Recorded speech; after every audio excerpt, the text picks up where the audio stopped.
More than 400 years ago, pepper was worth more than gold.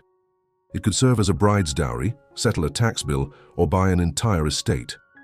Europeans crossed oceans to get it, launching a commercial adventure that would reshape the world. And in that adventure, a small, low-lying country, the Netherlands, rose to become a global superpower thanks to a stunning invention. That invention was not a ship or a cannon. It was a piece of paper. The paper bore the name of the Dutch East India Company, the holder's name, and the amount subscribed. It had no security features, no ornate seal, but that plain sheet opened the door to modern capital markets, allowing ordinary people to become partial owners of a business with their idle savings. Welcome to Finance Traveler, where we explore the epic stories of money, power, and capital across time. In the late 16th century, the Netherlands was fighting a war of independence against Spanish rule. The young republic had shattered rigid class divisions. The church's grip on secular affairs had been loosened. A tolerant, open environment attracted a flood of immigrants. More than half of Amsterdam's population was foreign-born. Freedom, tolerance, and openness made the Netherlands the commercial hub of Europe. But prosperity brought an unexpected problem. Between 1595 and 1602, 14 separate Dutch companies sprang up to trade with the East. They waged a ruinous price war against one another, bidding up spice prices in Asia and undercutting each other in Europe. If the war continued, all of them would go bankrupt, and the Dutch trade route to the East would be destroyed. Then a Dutch statesman named Johan van Oldenbarnevelt stepped in. He saw that small, fragmented firms could never withstand the immense risks of long-distance trade, nor compete with the well-funded fleets of England and Spain. His solution was to merge them into a single national chartered company. That would monopolize Dutch trade with the East and end the infighting. The merchants of Amsterdam fiercely resisted because they dominated the spice trade and would lose their privileged position. But they also knew that clinging to short-term advantage was no way to secure the future. Competing for uncertain profits in a chaotic market was far less attractive than accepting a long-term institutional guarantee. So they proposed a more far-sighted deal. If the new united company were granted a monopoly on trade for 20 to 25 years, they would give up their existing privileges and allow every Dutch citizen to become an investor and share in the profits. That was the birth of the Dutch East India Company, the world's first multinational corporation and the first company to issue stock. On March 20, 1602, the Dutch States General granted its charter, giving the company a monopoly on trade from the Cape of Good Hope to the Strait of Magellan for 21 years.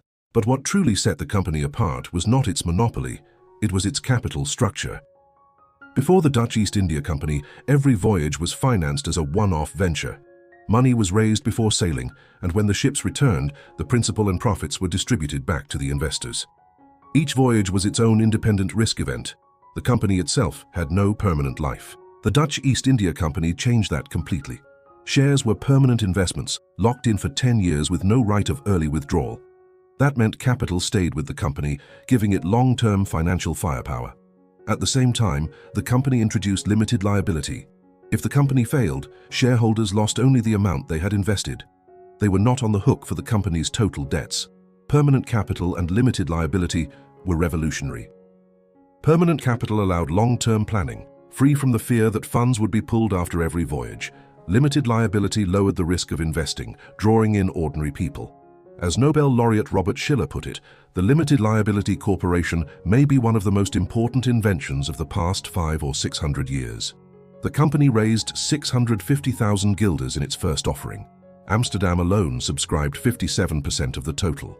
Small and medium investors poured in. The dispersal of capital and the participation of the public marked the transfer of economic power from private networks to open markets. The stock certificate itself looks crude by modern standards. It was a single sheet of paper, folded in quarto, with the date, price, and owner's name printed on it. But that sheet carried a new idea. Ordinary people could use idle money to buy a stake in a business and share in its future profits. Yet there was a problem. The company did not pay dividends in its early years. Investors held stock but received no cash flow. Those who needed money began looking for buyers willing to take their shares, while optimists looking for a bargain stepped in to buy. Trading appeared spontaneously. As volume grew, the city of Amsterdam saw the need for a regulated marketplace. In 1609, the world's first formal stock exchange opened in Amsterdam. The city set fixed trading hours, banned over-the-counter trades, and required all transactions to take place on the exchange floor. That turned stock trading from a scattered, informal practice into an organized, rule-bound activity. Liquidity made stocks even more attractive. Investors knew they could always find a buyer if they needed cash. Amsterdam also gave birth to a host of modern market institutions. Market makers, settlement rules, and bans on naked short selling all appeared there for the first time. With its powerful capital base and state-granted monopoly, the Dutch East India Company quickly became the most profitable enterprise of the 17th century. By 1669, it owned more than 150 merchant ships, 40 warships, 50,000 employees, and 10,000 mercenaries. Its dividend yield once reached 40%. The company controlled 40% of global trade and was called the Dutch Merchant Marine, the carrier of the seas. Dutch national income was 30 to 40% higher than that of England, Scotland, and Wales combined. Amsterdam was not only home to the first stock exchange, but also the first futures exchange, and it pioneered trade settlement and bill clearing. It became the world's first financial center. The Dutch had created the institutions of modern commercial capitalism: credit, the limited liability corporation, the stock exchange. These innovations fueled Dutch prosperity. But beneath the glittering surface, speculation was running wild. By the middle of the 17th century, the price of a share in the Dutch East India Company had risen from 3,000 guilders to 16,170 guilders, a gain of 539%. In 1688, a Portuguese Jewish merchant named Joseph de la Vega published the world's first book on stock trading, titled Confusion of Confusions. He described a typical maneuver. A trader named Van der Beers owned no shares in the company, but he believed the price would fall. So he made a deal with another trader to sell 100 shares at 1,000 guilders each, delivery 3 months later. If the price indeed fell to 800 guilders, Van der Beers could buy the shares in the market for 800, deliver them at the agreed price of 1,000, and pocket a profit of 2,000 guilders. He never owned a single share at the time he made the deal. That was the primitive form of a futures contract.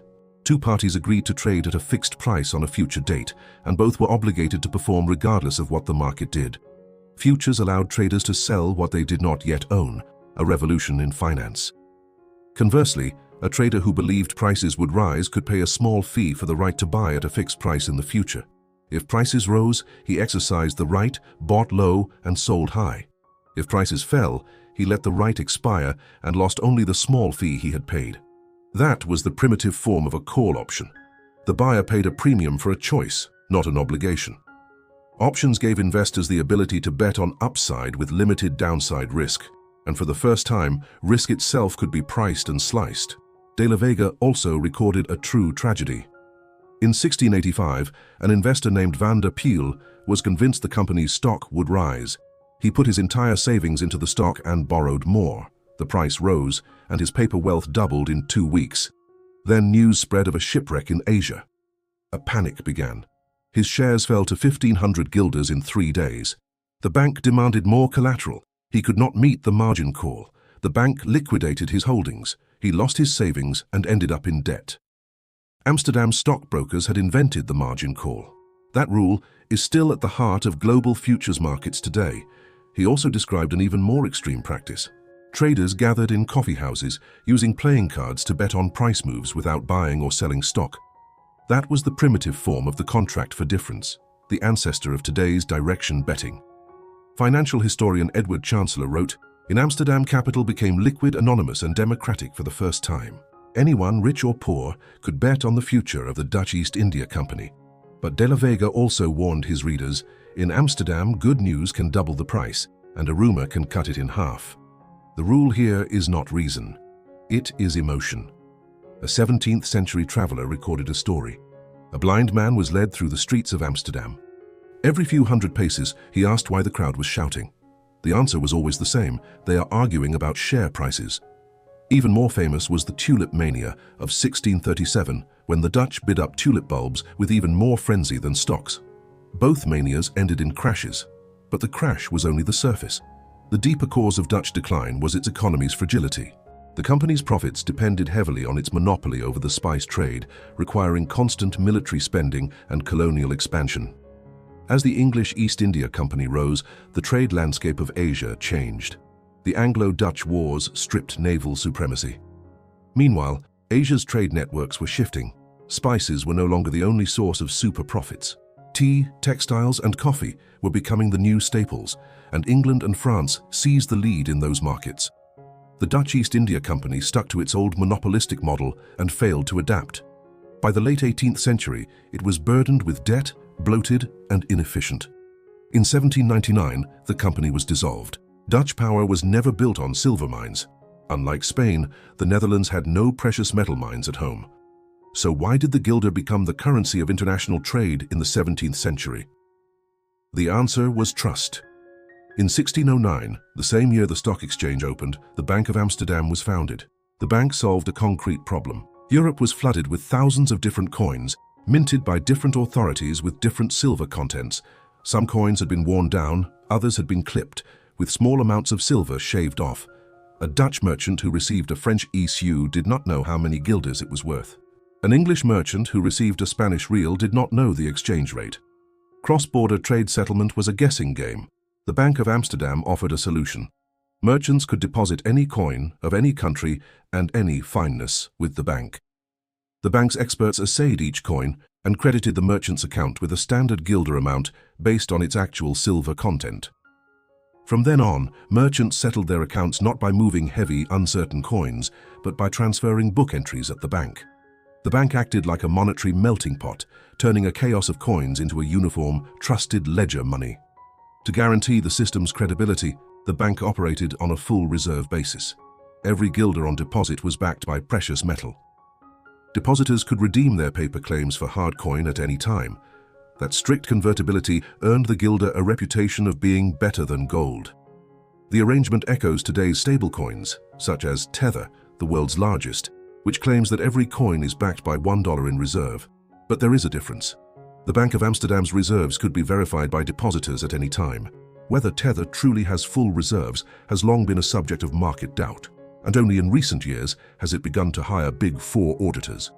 More importantly, the Bank of Amsterdam did not overdraw, did not lend to private parties, and did nothing but settle and exchange. That conservative operating strategy mirrored the modern central banking principle of separating monetary policy from fiscal policy. The Dutch jurist Hugo Grotius wrote, "The value of money does not come from metal, but from the acceptance of the community." That sentence captured the Dutch monetary philosophy perfectly. The guilder was valuable because everyone believed it was valuable. That trust made the guilder the invoicing currency of 17th century global trade. From Baltic grain to Asian spices, merchants accepted guilders. Amsterdam became the center of the global clearing system, just as New York and London are today. The true legacy of the Dutch East India Company was not the spices it brought back or the colonies it planted. It was the institutional innovations it created. The joint stock corporation made it possible to mobilize capital socially, gathering scattered idle funds into large pools of investment capital. Securities trading made it possible to price and allocate risk. And liquidity itself became a kind of value. Limited liability set a boundary on investor risk, encouraging more people to invest.